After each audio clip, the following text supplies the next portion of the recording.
Hello, this is FSW Group 5. The policy we will be covering is Home Energy Assistance Programs. This group consists of myself, Zoya Sullivan, Grace Campbell, Henry McCarty, Tim Hickey, and Reed Burkholz.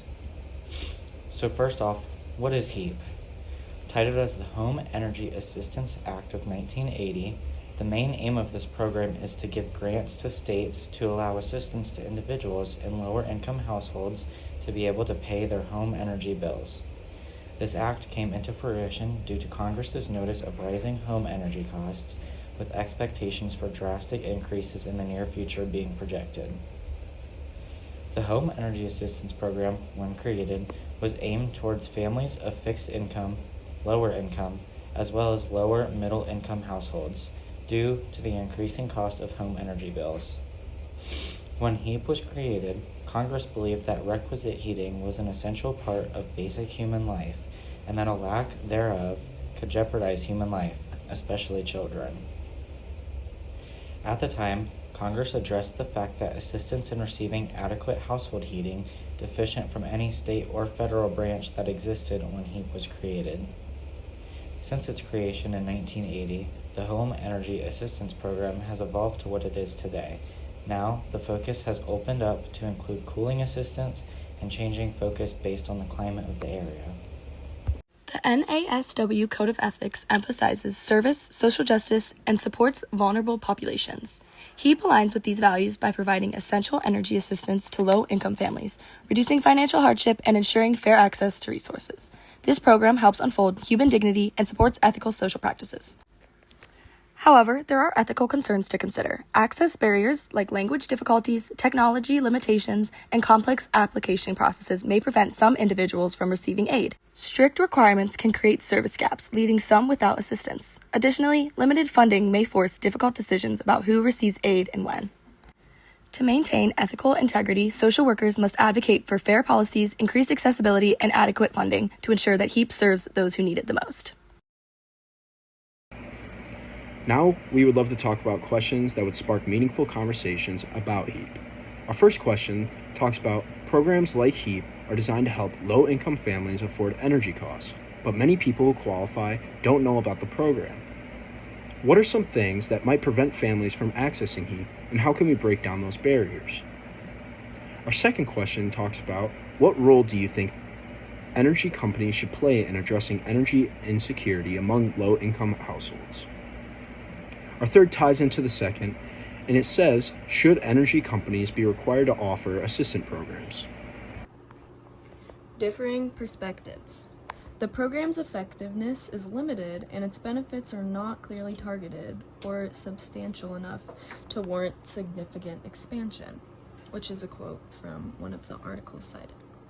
This perspective that is seen to be held against H.E.A.P is claiming that we shouldn't make this program much bigger because we're not sure it's really helping the right people in a meaningful way right now.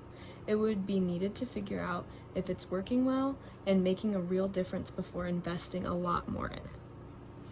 This is a plausible concern due to the practicable challenges of designing and implementing effective social programs and the need for responsible allocation of limited public resources and the importance of having strong evidence that a program is achieving its goals.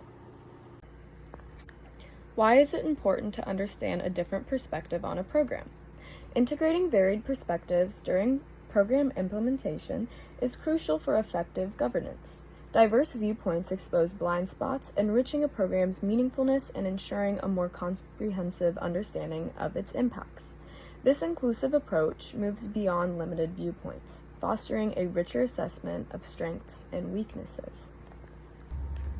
Moreover, seeking diverse perspectives leads to more effective and sustainable solutions.